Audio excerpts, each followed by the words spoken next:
Assalomu alaykum O'zbekiston. YouTube kanalimizga obunachilar, mana karvonalarimizga taxtalarimiz olib kelib oldi. Xudo xolisa, taglari kesilgan holatda turibdi. Bu tomonda ham bor, bu tomonda shu uzunlari 2026-yildagi bitkazadigan karvonalarimiz. Birinchi partiyasi 2 dona, xudo xolisa yana 10 dona karvonamizni kesib bitkazish jarayonlarini qo'yib boramiz.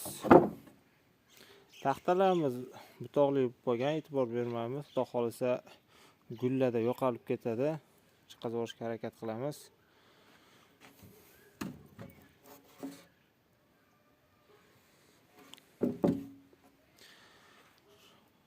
Bundan keyingi jarayonlarni ham joylab boramiz. Like bosib, kanalimizga obuna bo'lish esdan chiqmasin. Kanalimizni rivojlanishga yordam beradi. Obuna bo'lib, qo'ng'iroqchani bosib qo'ysan, yangiliklar borib turadi. Xayr, salomat bo'linglar.